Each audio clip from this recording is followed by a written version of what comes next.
चलिए सुनते हैं एक या रहस्यमयी कहानी। 5 दोस्त आशा, रिद्धि, तन्वी, विवेक और करण। कॉलेज खत्म हो चुका था और सबने ठान लिया था कि अब जिंदगी का एक आखिरी रियूनियन पार्टी जरूर करेंगे। हर वीकेंड की तरह सब हंसते, मस्ती करते और देर रात तक बातें करते। इस बार पार्टी का प्लान हुआ एक फार्म हाउस में, शहर से दूर। आशा, जो हाल ही में इस ग्रुप में आई थी, सबकी जान बन चुकी थी, खूबसूरत, सादगी से भरी और सबसे ज्यादा सच्ची। लेकिन किसी को नहीं पता था कि उसकी मौजूदगी ने किसी के अंदर जलन का जहर भर दिया है। उस रात सब खूब हंसे, नाचे और देर तक बातें की। विवेक और आशा की दोस्ती सबके सामने खिल रही थी। वो दोनों एक दूसरे को पसंद करने लगे थे। लेकिन रिद्धि चुप थी। उसकी नजरों में एक अनकहा डर और गुस्सा था। वो विवेक को सालों से पसंद करती थी, पर कभी कहा नहीं। और अब आशा उसकी जगह ले रही थी, ये वो बर्दाश्त नहीं कर पा रही थी। रात ढलने लगी और सबने ड्रिंक ली। किसी को नहीं पता था कि आशा के ग्लास में कोई खास चीज मिला दी गई है। सुबह जब सूरज निकला तो सबके चेहरे पर हैंगओवर था, पर आशा जमीन पर पड़ी थी, बेहोश, उसकी सांसें रुक चुकी थीं। किसी को समझ नहीं आया कि ये क्या हुआ। पोस्टमार्टम में कहा गया, झर से मौत, पर वो झर कहां से आया, ये कोई नहीं जानता था। रिद्धि सबके सामने चुप थी, पर उसके अंदर एक तूफान था। वो सोचती रही, मैंने तो बस थोड़ा डाला था, वो मर कैसे गई। कुछ अजीब होने लगा। आशा की मौत के बाद ग्रुप टूट गया।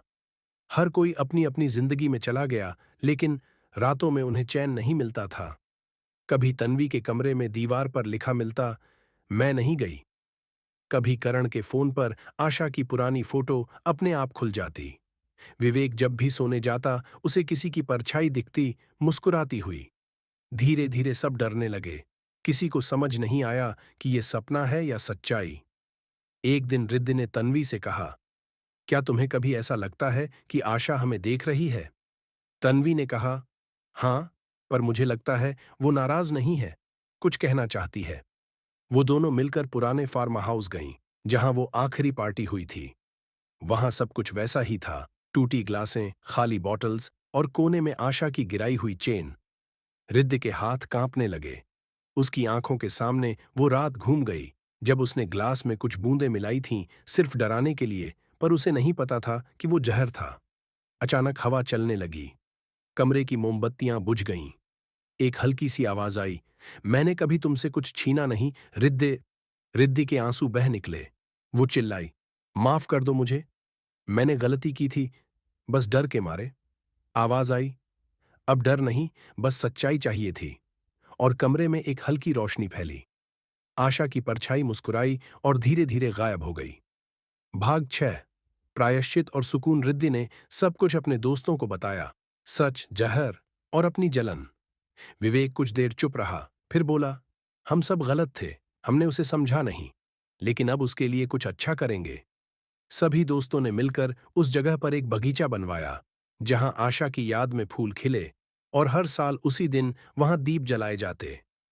रिद्धि रोज वहां जाती थी, शांति से बैठती थी और धीरे से कहती थी, अब चैन से रहना, आशा। कहते हैं उस जगह अब कोई डर नहीं, बस हवा में एक मीठी सी खुशबू रहती है, शायद किसी के माफ करने की।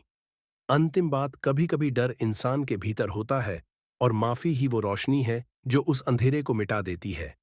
अगर आपको ये कहानी पसंद आए तो वीडियो को लाइक और चैनल को सब्सक्राइब करें।